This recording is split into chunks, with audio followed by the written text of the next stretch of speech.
Si de algo saben las abejas, es de flores. Hay de todo tipo y para todos los momentos. Lo importante no es solo su color, tamaño o forma, sino lo que hace sentir cada una. Y para esos sentimientos trabajan. Igual que el Banco Central, que trabaja para hacer florecer la economía y que sientas estabilidad. Para ese sentimiento de tranquilidad. Para ese sentimiento de crecimiento y desarrollo. Para que la primavera llegue a todos los sectores y los planes de muchos den grandes frutos. Banco Central de la República Dominicana, 75 años trabajando por una estabilidad que se siente.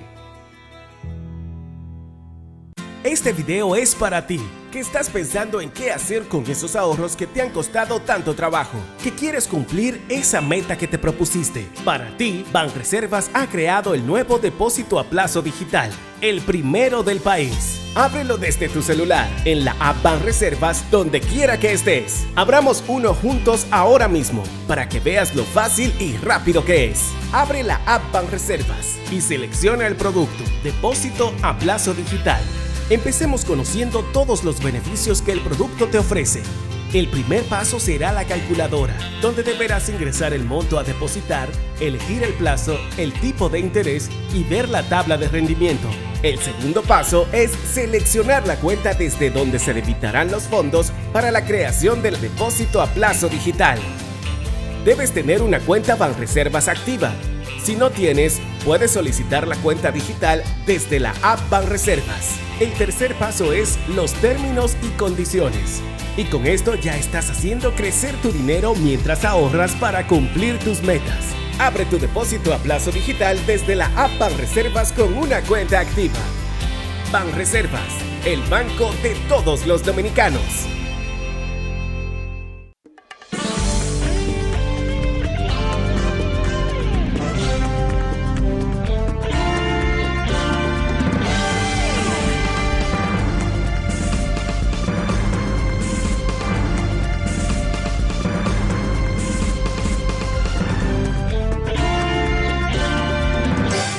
Muy buenas tardes, amables televidentes. Bienvenidos a su cita diaria, crepuscular y nocturna en Teleimpacto, que es al final de la tarde, despidiendo el sol y comenzando la noche. Ponga su caridad en buenas manos. Apoye el Patronato de Lucha contra el Cáncer de Villa González, incorporado.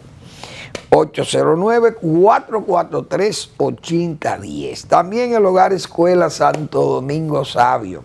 Qué sabia decisión si usted pudiere arrimar su hombro, arrimar su caridad a esa institución que regentan los salesianos para formar jóvenes en alto riesgo. Apóyelos. Avenida Independencia, casi esquina Avenida General Gregorio Luperón, en Santo Domingo. Muy bien. Bueno. En Europa hay una fecha sagrada que es el 6 de junio. Es decir, mañana, o ya habrá zona de Europa que probablemente sea el 6, ya 6. Ahora mismo en España serían como las 12 de la noche, las 12 y algo. Así que ya en Francia hoy es 6 de junio. Y la Europa Central, Alemania y esa parte allá, y la Europa del Este, ya hoy es 6 de junio. Pero uno sabe que es de madrugada todavía ya y que vendrá el sol. Y eso debe ser 9, 10 de la mañana o 11, no sé a qué hora se va a celebrar. O a celebrar, no, a conmemorar el 80 aniversario del día D. Es decir, el 6 de junio del año 1944, el ejército norteamericano más el ejército inglés, y me imagino que habrían australianos y canadienses y de todas esas naciones del Commonwealth inglés. También los partisanos franceses que lucharon contra los nazis que ya tenían ocupada a la Francia. Entonces, ese día fueron los desembarcos de Normandía, en las playas de Normandía, y eso fue una verdadera masacre lo que hubo ahí con esos militares norteamericanos, principalmente en la playa de Omaha, que le llaman, donde esos alemanes estaban atrincherados ahí con unas ametralladoras pesadas, y eso era un liquidacionismo militar, como se dice, a los militares invasores, porque fue una invasión de los Estados Unidos y de todas esas naciones aliadas que invadieron a Europa por la parte de Normandía, y desde luego decretó eso fue una sentencia para el nazismo, porque esas tropas no dejaron de avanzar hasta llegar a París.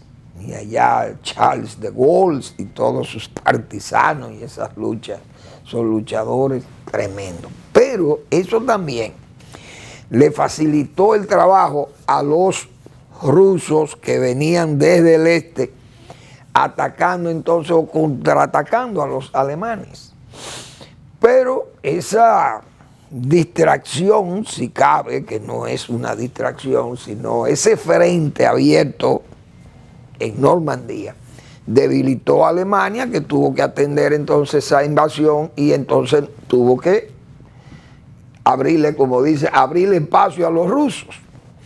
Entonces ese día, después del 45, se celebra ese día con las naciones conjuntas que lucharon contra los nazis, léase, Inglaterra, Estados Unidos, Francia, o los franceses que eran partisanos, y los rusos. Siempre se celebró. Este año no invitaron a Putin. Yo no sé el año pasado. Pienso que también el año pasado, probablemente por el asunto este de la invasión. No fue invitado a París, a Francia, la delegación rusa. Putin iban. Los dirigentes soviéticos iban a ese día porque es un día que se conmemoraba prácticamente el día en que se inició la derrota de Alemania ahí en Europa. Entonces, esta vez no ha sido invitada Rusia, porque el genocida se atrevió a invadir a Ucrania como si eso fuera territorio ruso, porque hablan ruso en la frontera. Es decir, que si aquí, como yo he dicho, si hablan patuá, creol, patuá, de ese que se habla en Haití, si se habla en Dajabón, los haitianos tienen derecho a ocupar Dajabón. Y nosotros a tener que aceptar que cojan a Dajabón, porque ahí se habla creol. Óiganme qué excusa. Este señor de Rusia, que es una vergüenza que Rusia esté en un aislamiento, como hemos dicho nosotros aquí, que parece más una república de esta, del Cáucaso profundo, allá de esa Asia central, y no la Rusia europea, esa Rusia de Moscú, esa Rusia de San Petersburgo, la Rusia europea. No, ya esa Rusia está, eso es pegado con los mongoles. Ya Putin la llevó a la época de los mongoles, han llevado a Rusia. Un país como este, que siempre ha tenido una participación importante en Europa, pero es un país que le encantan los dictadores. Y el de Rusia tiene defensores de su democracia de 30 años. Oigan qué demócrata. Y las elecciones, y el que protesta, el que pone flores, óigase bien, el que se atreve a poner flores ante una estatua o un centro de, qué sé yo, de reverencia a un héroe de estos que son anti-Putin, cae preso, hombre o mujer, y hasta adolescentes o menores también van presos. Oigan qué régimen. Y tiene defensores. Eso es lo que a mí me extraña, que tiene defensores demócratas. Increíble. Pero para que se vea el cinismo, como decíamos nosotros, y además el aislamiento, porque tampoco van a ir a los Juegos Olímpicos. Rusia, también sacada de circulación, no son invitados a los Juegos Olímpicos de París. Entonces, lo que está este señor de Rusia, lo que está hoy viéndose humillado por China, que China era antes la humillada por los soviets, que veían a Mao y a los chinos como de segunda categoría, en un marxismo atrasado, ese marxismo casi selvático, así era que veían a Mao Zedong y a los chinos, los rusos soviéticos. Hoy la humillada es Rusia, que tiene que andar, como dicen, con el rabo entre las patas al lado de los chinos. Una verdadera vergüenza ver un país, aquella potencia que es Rusia. Cuando usted ve países como Irán y Corea del Norte suministrándole armas a esta potencia, que hoy aparece el señor Putin amenazando a los países que le suministran armas a Ucrania y que él podría bombardear esos países y objetivos de esos países donde ellos le dé la gana a Rusia, porque como ellos le suministran armas, él puede también suministrarle armas a quien le pueda disparar a la gente de la OTAN. Muy bien, pero nadie le dice que no. Él tendría razón. ¿Por cuándo tendría razón?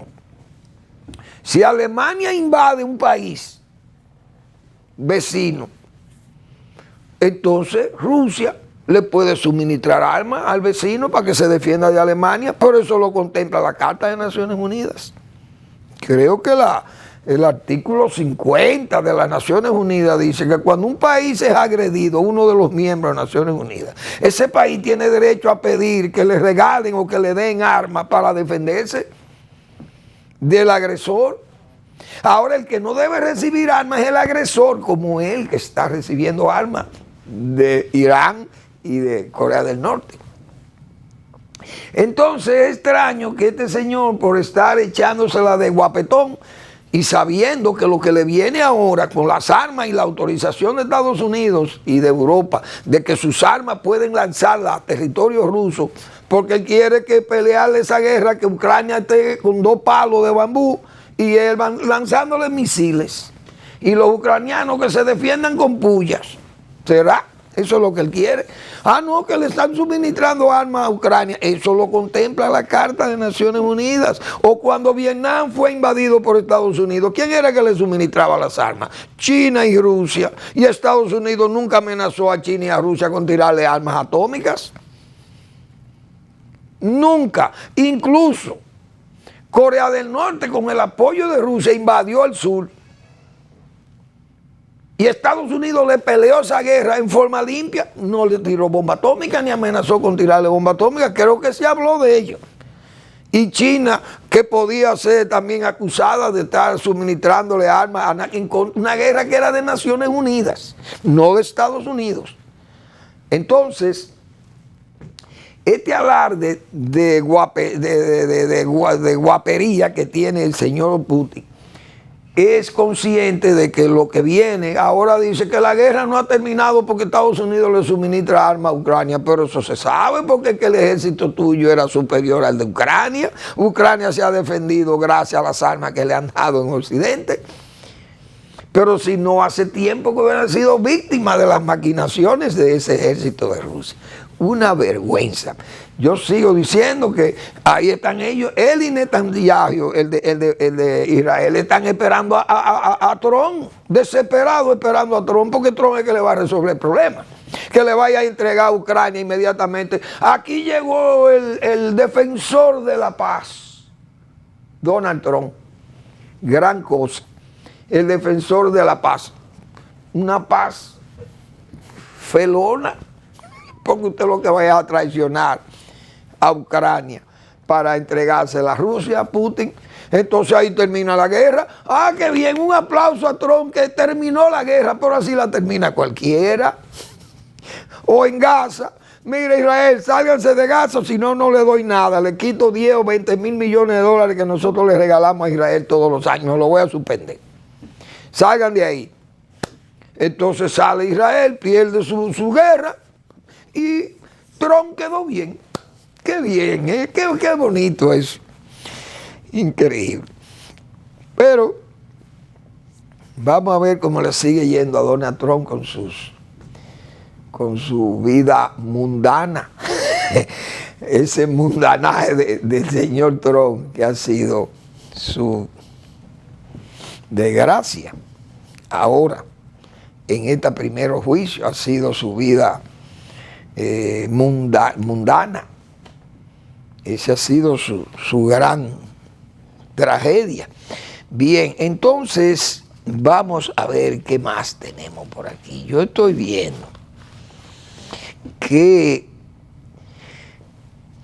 el gobierno ha estado detrás de algo que he visto en forma razonable, tal vez, desde el punto de vista humanitario,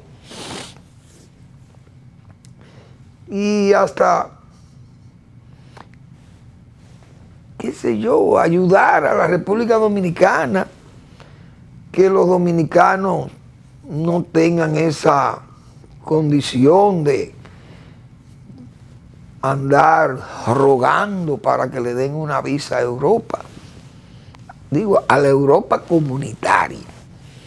Porque hay países que no son de la Unión Europea, que no caen en el Schengen, y por tanto usted busca su visa directamente con ese país, si no es miembro de la OTAN.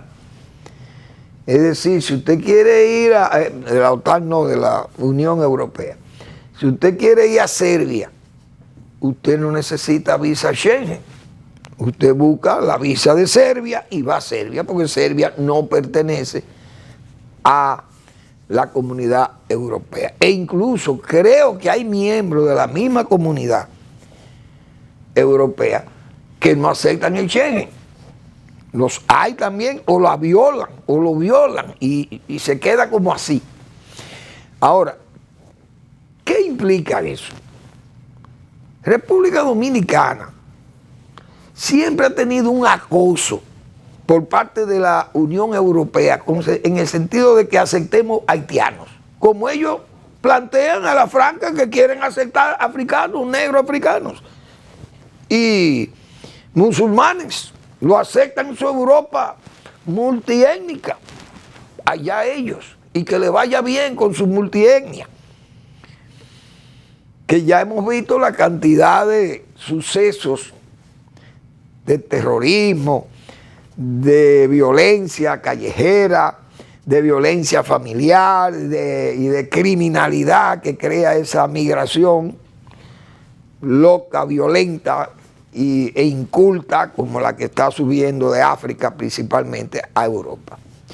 Latinoamericana también ha ido bastante, pero nosotros por lo menos llevamos cultura parecida o casi parecida a la que tienen los españoles y los portugueses, porque tenemos la misma lengua por lo menos y casi la misma cultura y costumbre, que la de nosotros es una derivación de la de ellos, como iberoamericanos.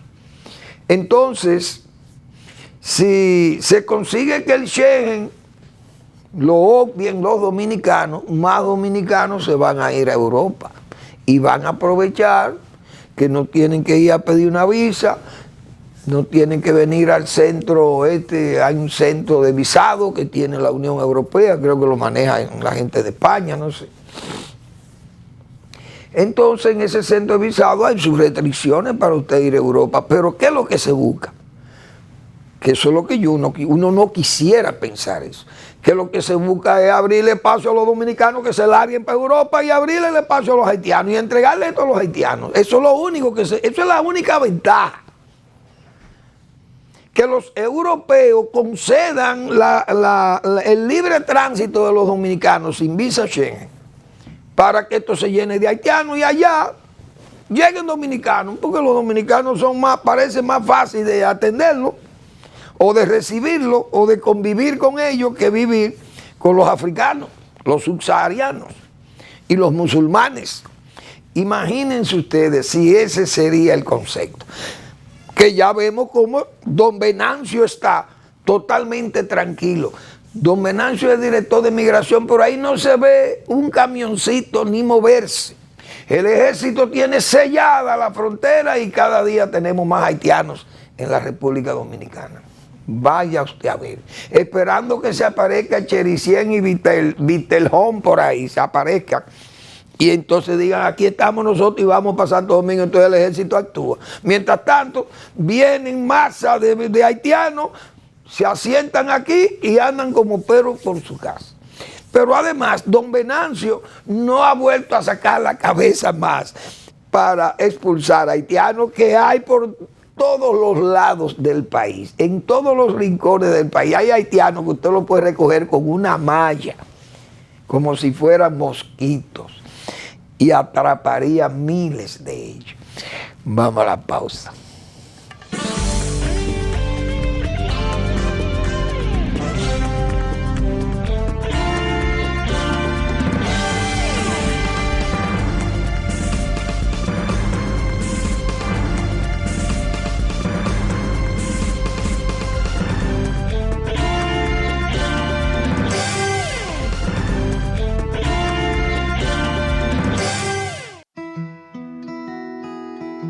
Si de algo saben las abejas, es de flores. Hay de todo tipo y para todos los momentos. Lo importante no es solo su color, tamaño o forma, sino lo que hace sentir cada una. Y para esos sentimientos trabajan. Igual que el Banco Central, que trabaja para hacer florecer la economía y que sientas estabilidad. Para ese sentimiento de tranquilidad, para ese sentimiento de crecimiento y desarrollo, para que la primavera llegue a todos los sectores y los planes de muchos den grandes frutos. Banco Central de la República Dominicana, 75 años trabajando por una estabilidad que se siente. Héctor, con el apoyo de Banreservas, duplicó su producción de arroz este año. Chicho, Salvador y Ulloa están felices con los pagos extra. Más producción significa más cuidados, de los que ofrece el negocio de fertilizantes de Gustavo. En la planta de procesado, contrataron a Melba como segunda supervisora y a Apolinar en contabilidad. El arroz de Héctor se coloca en el súper gracias a las manos diestras de Tito, que ya recibió su primer aumento de sueldo. Ese mismo arroz que ahora llega seguro a millones de mesas. Tito, Apolinar, Melba, Gustavo, Chicho y muchos más no se quejan de que Héctor se beneficiara del programa de pignoración de arroz de Banreservas. Detrás de uno que avanza, hay muchos más echando hacia adelante. Banreservas, el banco de todos los dominicanos.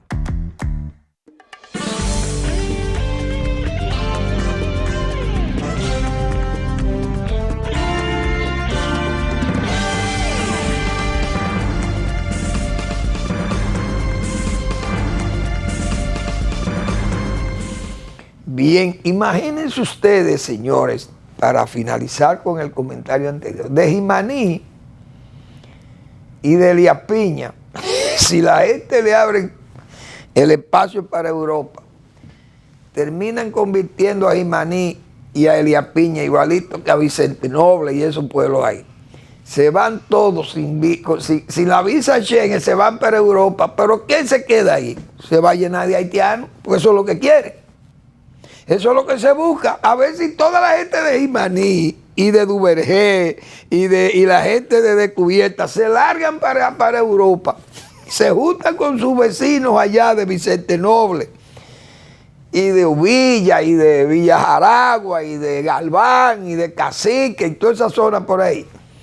Y de Cabral o de Puerto Escondido, de Descubierta, de Los Pinos del Edén, de Bartolomé, de ¿Cuál es? Más de Uvilla, ay Dios mío, de San Ramón, de Pescadería, de La Alita, de Habanero. Toda esa gente se largan para Europa y le dejan ese territorio a los haitianos, que asentarían felices en esas zonas sureñas del sur profundo o del suroeste también allá, porque lo de San Juan se van, lo de Elías Piña se largan también. Muy bien. Bueno, yo creo que el gobierno de don Luis Abinader, antes de todo este asunto de reforma, que ya parece que el gobierno está preparando sus lineamientos, el ministro de Economía ya ha hablado en líneas gruesas, como se dice, de las intenciones de la reforma, lo que se busca: ayudar a los pobres, ayudar a las finanzas, la estabilidad de la economía macroeconómica, de cubrir los gastos enormes que tiene el gobierno, mantener las ayudas sociales e incluso de manejar el pago de la deuda externa en sus servicios, porque esos dineros vendían de ahí. Que la reforma fiscal también ayudaría a suplir los dineros con lo que se está cubriendo el déficit eléctrico, todos esos problemas, los subsidios a combustibles, pero que los subsidios a combustibles esas son decisiones políticas, que los gobiernos no quieren asumir el reto de que la población se puede rebelar. Entonces hay que comprar la estabilidad social, hay que comprarla. Los gobiernos tienen que comprar la estabilidad social, y a un costo que tenemos que pagarlo todos, revoltosos y no revoltosos. Entonces uno no entiende. Los gobiernos tienen que se tiene que predicar con el ejemplo. Bien predica quien bien vive. Y con el nivel de gasto que tiene este gobierno, que ha sido un gasto excesivo y que lo hemos visto y lo palpamos y todavía lo vemos hoy. El gobierno repartiéndole de a 1,000 pesos al motoconcho, a los motoristas, para aliviarle la carga de los combustibles y los gastos. Pero ¿cómo es que la pobreza? El presidente ha dicho que la reforma fiscal hay que hacerla para acabar con la pobreza extrema en el país. Pero ¿y cuándo, en qué sitio del mundo la pobreza se va a acabar regalando dinero? Pero este gobierno, como hemos dicho, nosotros tenemos 4 años diciendo que es a papeletazo limpio que se está gobernando. Así no hay forma de llegar. El presidente planteó o ha querido justificar la reforma fiscal porque, bueno, Leonel no me quiso recibir, como quien dice, cuando yo lo que le voy a explicar es cómo acabar con la pobreza extrema, porque eso está muy mal y tenemos que ayudar a sacarlo a las familias muy pobres, sacarlas de esa condición tan deplorable de vida y de hábitat en que está la familia atrapada con esa pobreza extrema o ayepta, como también se le señala. Pero regalando dinero. Repito, ¿cómo vamos a llegar regalando dinero del Estado? Tenemos que hacer la reforma porque necesitamos más dinero para entregarle a las familias pobres. Pero ¿para dónde? ¿Quién ha logrado desarrollar un país regalando dinero? Entonces, esa reforma, lo primero que tiene que hacer el gobierno es someterse a una auditoría propia, revelarnos todos estos gastos. Fíjense cómo están todas esas redes con estos gastos que tienen ciertos funcionarios. Una cosa que va a chocar, y eso va a seguir chocando, porque van a seguir saliendo, mejor dicho, informaciones de ese tipo manirroto de conducta oficial, que ponen en entredicho la buena calidad del gasto del gobierno, que han convertido el gobierno del Estado en un estado elefantiásico, porque es por todos los lados que se le dan verdaderos machetazos a los presupuestos oficiales. Si es por el Congreso, son machetazos. Si es por los gobiernos, el gobierno, la parte del ejecutivo, machetazo y regalo y dando el dinero como si fuera un dinero que entra o que viene como del cielo. Cuando todo el mundo sabe que es un dinero recaudado o prestado, un dinero caro, difícil de conseguir. Pero así no se puede hacer una reforma sobre la base. Por eso yo citaba aquí el caso de Balaguer. Balaguer mandó una reforma en el 91 y la mandó él con su propia fuerza y su propio talento y su destreza, su habilidad y su poder acumulado. Hizo la reforma del 91, la oposición ni se acercó por ahí. Y señores, Joaquín Balaguer puso la gasolina a 20 pesos, me acuerdo yo. De 12, 8 pesos a un galón de gasolina. Eso fue una cosa de loco, abusivo. Balaguer, hábil, doctor de Estado, como yo he dicho muchas veces aquí, Balaguer provocó una sequía de combustible, una escasez, señores, que andábamos, era de miseria que andábamos en las calles buscando galoncitos de gasolina. Yo recuerdo. Y se dice que fue una escasez inducida, pero había una crisis, de hecho, que el gobierno no tenía dinero. Y yo recuerdo, estaba en el CEA, en el Consejo Estatal del Azúcar, y el gobierno tuvo que negociar, o mejor dicho, casi fue, vamos a decir, una orden del Poder Ejecutivo al ingeniero Manuel de Jesús Viña Cáceres, a Meme Viña, que en paz descanse, mi amigo Meme. Pero Meme era un hombre pragmático, un funcionario público de verdad, para que el Consejo Estatal del Azúcar, que tenía una buena provisión de combustibles, le facilitáramos combustible a las embajadas estacionadas en la República Dominicana para la época. Entonces acordamos, y yo recuerdo que Viña me encargó a mí de eso, y entonces todas esas embajadas, los embajadores y mejor dicho, todo el cuerpo diplomático pasaba por el CEA o enviaban sus choferes a hacer su recarga de combustible y nosotros le entregábamos esos combustibles para más luego pasarlo eso a la presidencia y entonces nos reponían los fondos. Pero ante la escasez de combustible nosotros le resolvíamos por lo menos a los diplomáticos, el Consejo Estatal del Azúcar. Repito, Viña me encargó a mí para que hiciéramos esa distribución lo más justa y lo más rápido que se le pudiera servir a todos los diplomáticos que estaban estacionados en la República Dominicana.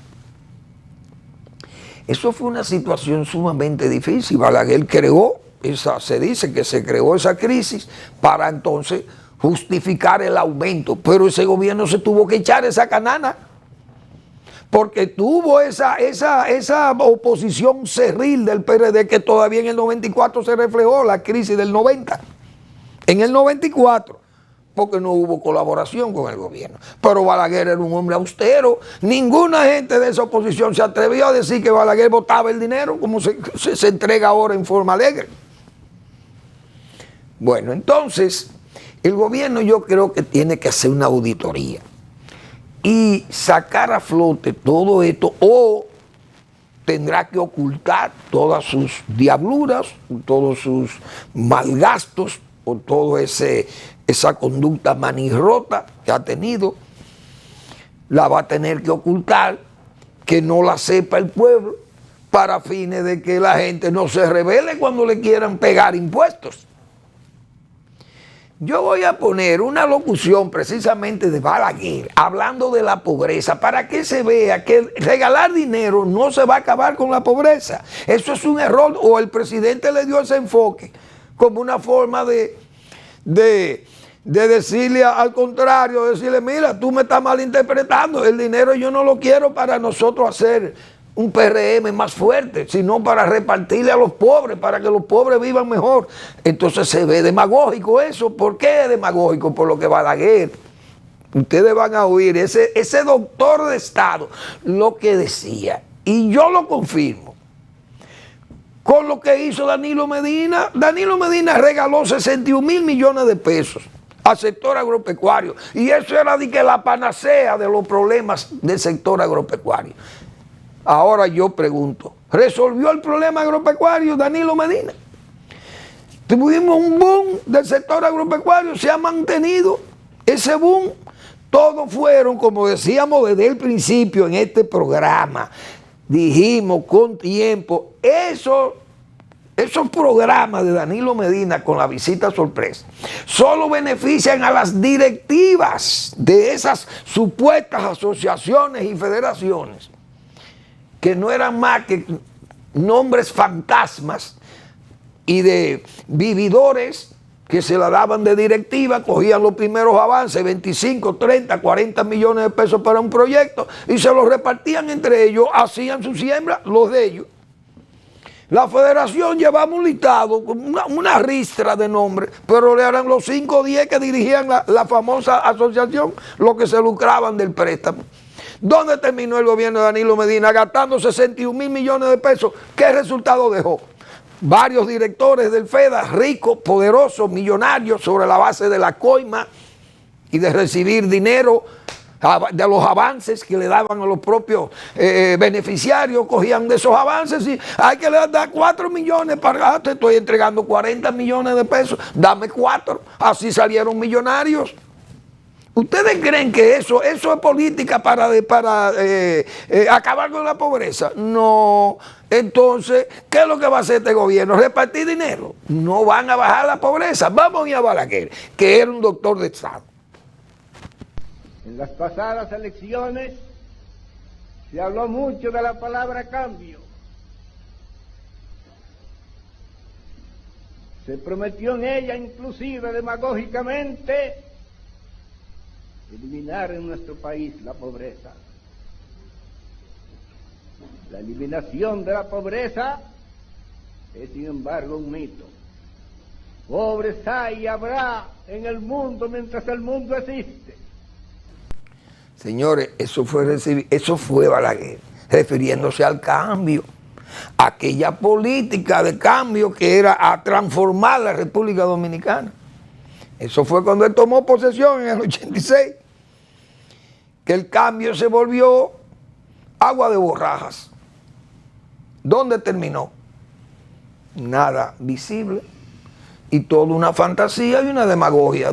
Sí, vamos a acabar con la pobreza. Presidente, eso creo que ha sido, para mí es un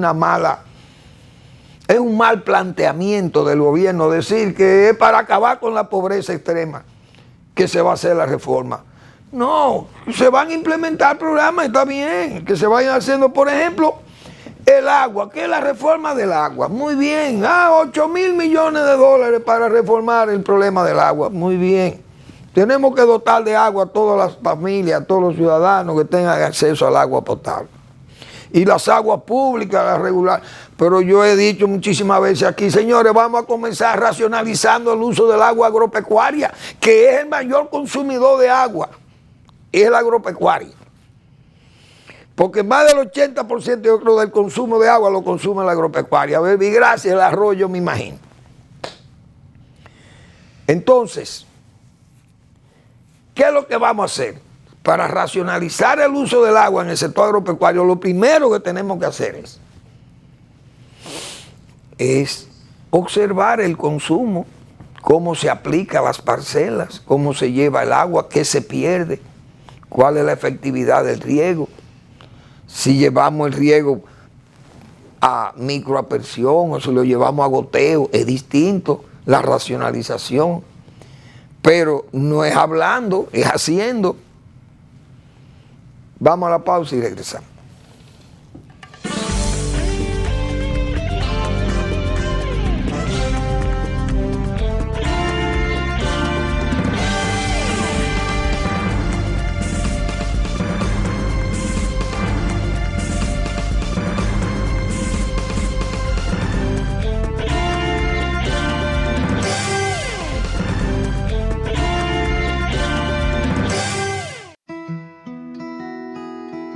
Si de algo saben las abejas, es de flores.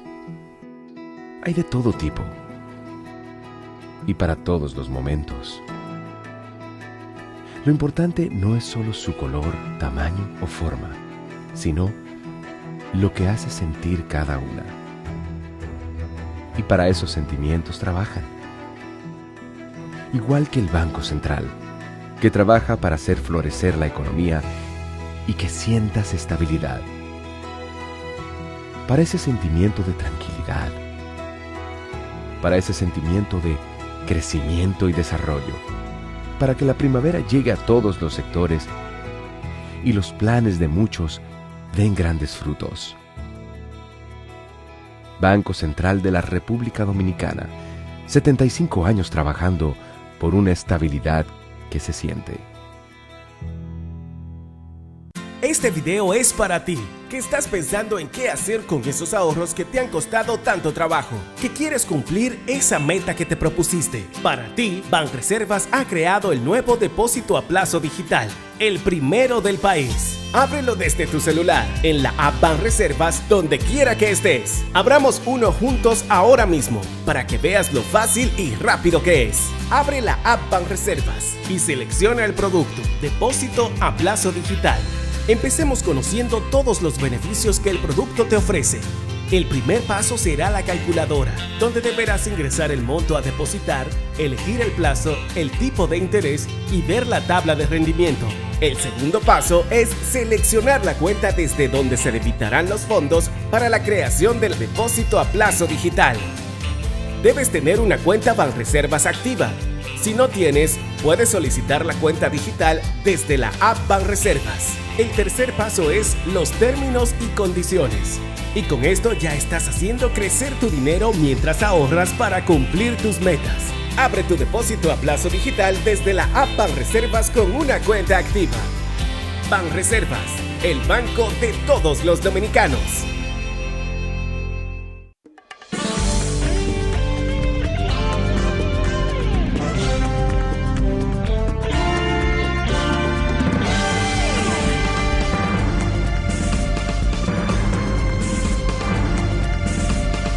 Bien, con la reforma política a la Constitución, que habrá que seguir hablando de eso, porque siempre hay inquietudes que surgen. Aquí, yo recuerdo que cuando se iniciaban todos esos juicios y todo este proceso político que vino más luego, la reelección del presidente, cuando se planteó eliminar los estatutos o cambiar los estatutos del PRM para adaptarlo al deseo, a las intenciones del presidente, y bien, que el presidente llegó al poder jurando de la reelección, pero es que el poder es cuando se goza del poder, decía Immanuel Kant, cuando se goza del poder, inexorablemente se va, no es psique. Estoy tratando de explicarla, la expresión de... Cuando se goza del poder, se va inexorablemente a la degradación o a la pérdida del buen juicio, de la razón. Y es verdad.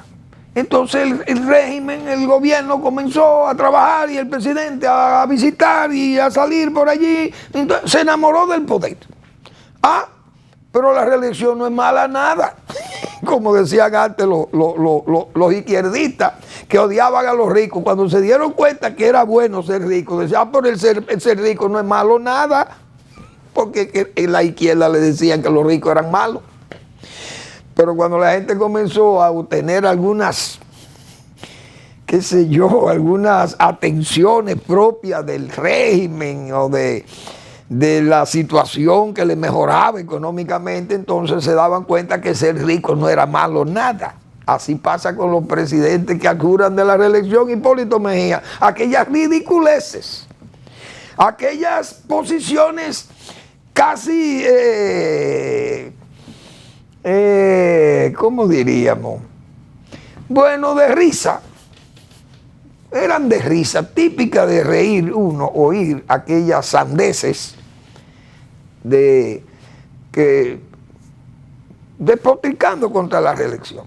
Bien, el presidente Abinader lo mismo, se fue a su reelección, muy bien. Entonces, bueno, vamos a hacer una reforma constitucional para poner las cosas en su justo lugar. Vienen los temores, porque ya se ha dicho que las palabras presidenciales tienen, y era lo que decíamos ayer, la gente no le cree a Balaguer, muchísimos políticos no le creían a la palabra de Balaguer. Muy bien, así pasa con Luis Abinader y pasó con Hipólito Mejía y con Leonel Fernández y con quien fuera. En ese asunto de la reelección y de la Constitución, esa Constitución mata, la de hoy mata, entre comillados, dos liderazgos. El liderazgo de Luis Abinader y el liderazgo de Danilo Medina los mata. Esta Constitución vigente los mata a los dos. Bien, pero eso fue lo que se acordó allá atrás, en esa Constitución. Danilo Medina vino y la varió en el 15. Y miren lo que se ajustó a esa variación, él mismo. Y dijo que no, ya eso es lo que va. Y mire, aquí hay 15 puntos de candado. Pero la palabra del presidente, devaluada que ni el GUD haitiano. El GUD de haitiano, menos devaluado que la palabra de los presidentes antireeleccionistas. Vino el 19 y todo el mundo sabe lo que pasó aquí con Danilo Medina. Porque es que el poder lo pone loco y el poder corrompe. Hoy, esa Constitución que el propio Danilo le puso ese candado, lo mata, como se dice hablando en forma metafórica. Mata ese dolor, y el de Luis Abinader queda también muerto si esta Constitución sigue vigente. Si hay un cambio constitucional, ¿cuál es el peligro? Fíjense lo que salió el Cholitín, creo que es Cholitín que se llama.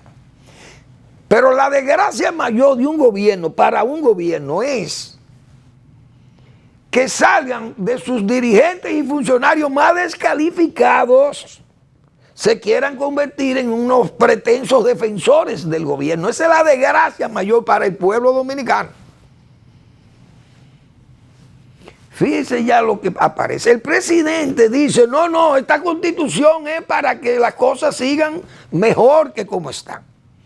No es que yo quiera abrirme un espacio para mí, pero es que si se lo abre para él, se lo está abriendo a Danilo Medina también. ¿Y qué yo he dicho aquí? Si el presidente Abinader le abre el espacio en la Constitución a Danilo Medina, ya inmediatamente crea dos polos en la oposición. Danilo Medina va a aspirar a ser candidato en el 28 y Leonel Fernández va a seguir con sus aspiraciones en el 28, dos caudillos y le dirán de todo. Pero Luis Abinader dirá, mientras yo lo divido, si me reclaman a mí, yo voy también porque la Constitución no me lo prohíbe. Ya divido entre tres liderazgos y entre tres gano yo porque aquellos dos van a ir divididos y lo voy a poner a que se maten unos a otros.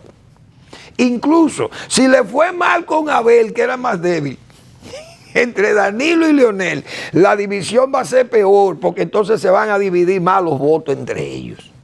Pero Luis Abinader podría hacer eso ahora. Luis va a mandar el cambio constitucional sobre la buena fe. No, yo no quiero que las cosas cambien para mal, sino para bien. Pero aparecen esos descalificados, como Cholitín. Fíjense, ya ese señor todavía no se ha sentado en el Congreso y ya él ha dicho que si va la Constitución por ahí, en un Congreso mediocre, lleno de gente cargado de todas las inconductas políticas y personales que los hay ahí, cargado de todas esas inconductas, es gente que se le importa un bledo. Y ya dicen, no, ahí vamos a habilitar al presidente Abinader, para habilitarlo, para que él tenga derecho a reelegirse y que se eternice ahí. Fíjense bien cómo esa es la desgracia mayor para que le trae al pueblo dominicano. Pero el presidente va de buena fe, porque la mala fe, yo creo que la mala fe no se presume. Él iría, bueno, vamos a cambiar la Constitución porque vamos a hacer una justicia, un ministerio de justicia, vamos a hacer un ministerio público independiente, pero yo quiero que las cosas se hagan constitucionalmente y hay otras cosas más que la Constitución tiene que ser modificada. Pero lo de la reelección, eso no va. Pero salen estos descalificados y dicen que sí que va. ¿Qué va a pasar? El presidente va a decir, bueno, yo no fui el culpable, eso fue el Congreso, pero uno sabe que ese Congreso lo maneja el Ejecutivo. Entonces todo eso se queda en una simple demagogia. Y vamos a terminar el presidente mandando el cambio constitucional, lo habilita a él, habilita a Danilo. Leonel Fernández no tiene problema porque él no ha tenido 2 ejercicios seguidos después que salió del poder. Y entonces la Constitución habilita a 2 muertos, 2 liderazgos que mata esta, lo libera un cambio constitucional, se rediviven.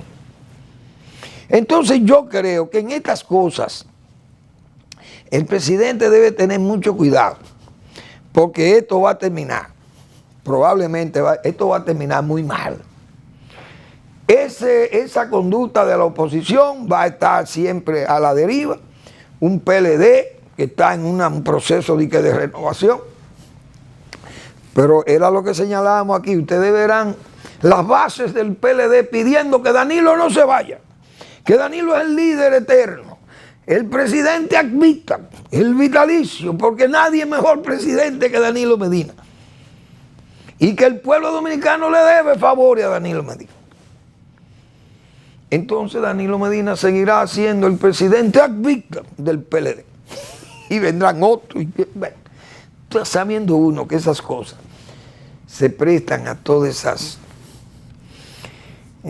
trapisondas de la política y a todas esas, qué sé yo, barbaridades o tentaciones de la política, que son tentaciones peligrosas de la política, porque entonces llevan a radicalizarse y a extremarse las cosas. Aquí la inestabilidad social va a venir si no hay un acuerdo de que lo que se lleve para discusión sea viable y que la oposición no se haga compromisaria de querer sacarle la castaña del fuego, como se dice, o resolverle una carga, una suciedad que creó la propia administración actual, creó un mal ambiente o creó un cargo, un recargo, una pobreza o un déficit muy elevado.